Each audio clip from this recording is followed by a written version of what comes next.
Hi സുഹൃത്തുക്കളെ, ഏവർക്കും ഗീമാസ് YouTube ചാനലിലേക്ക് സ്വാഗതം. ഇന്ന് നമ്മൾ പ്രിപ്പയർ ചെയ്യാൻ പോകുന്നത് ഒരു ഹെൽത്തി ദോശയാണ്. ഇതിനായിട്ട് നമ്മൾ അരി പൊതിർത്തുന്ന സമയത്ത് തന്നെ അതിൻ്റെ കൂടെ നിലക്കടല, ചെറുപയർ, മണിക്കടല അതേപോലെയുള്ള പരിപ്പുകൾ കൂടെ ആഡ് ചെയ്യാൻ ശ്രദ്ധിക്കുക. കുറഞ്ഞ അളവിൽ ആഡ് ചെയ്യുക. അതേപോലെ തന്നെ ഈ അരി അരച്ചെടുക്കുന്ന സമയത്ത് ഈ ഒരു പരിപ്പുകൾ കൂടെ നന്നായിട്ട് ഇതിൻ്റെ കൂടെ അരഞ്ഞ് കിട്ടുന്നതാണ്. ഈ ഒരു മിക്സ് നമ്മൾ ഓവർനൈറ്റ് വെച്ച ശേഷം പിറ്റേന്ന് രാവിലെ എടുത്താണ് ദോശ ചുടുന്നത്. ദോശ ചുടാൻ വേണ്ടിയിട്ട് നമ്മൾ ആദ്യം ഒരു പാൻ വെക്കുന്നു. അതിലേക്ക് ഈ ഒരു മാവ് നന്നായിട്ട് പരത്തിയെടുക്കുന്നു. കുറച്ച് തിക്കായിട്ട് വേണം, നല്ല നൈസായിട്ട് പരത്തേണ്ട, കുറച്ച് തിക്കായിട്ട് വേണം പരത്തിയെടുക്കാൻ വേണ്ടിയിട്ട്.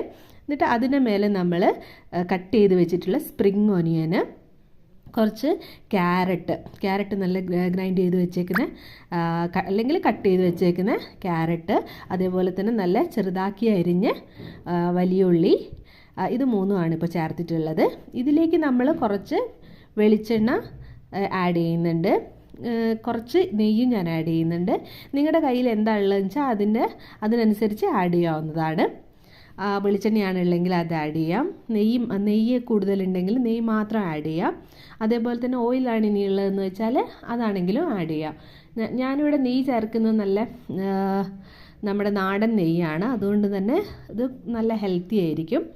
അപ്പം ഈ ഒരു പ്രോസസ്സ് ചെയ്തതിന് ശേഷം ഈ ദോശ ഒന്ന് വേവാൻ വേണ്ടിയിട്ട് വെക്കുക. അത് കഴിഞ്ഞ് കുറച്ച് സമയം കഴിഞ്ഞാൽ ദോശ വെന്ത് വന്ന് കഴിഞ്ഞാൽ അത് തിരിച്ചിട്ട് കൊടുക്കുക. തിരിച്ചിട്ട് കൊടുത്തതിന് ശേഷം നമ്മുടെ ഈ ക്യാരറ്റ്, ഉള്ളിയൊക്കെ ജസ്റ്റ് ഒന്ന് ആ നെയ്യിലും വെളിച്ചെണ്ണയിലും കിടന്നൊന്ന് മുരിഞ്ഞതിന് ശേഷം നമ്മൾ അത് പ്ലേറ്റിലേക്ക് മാറ്റുക, സെർവ് ചെയ്യുക.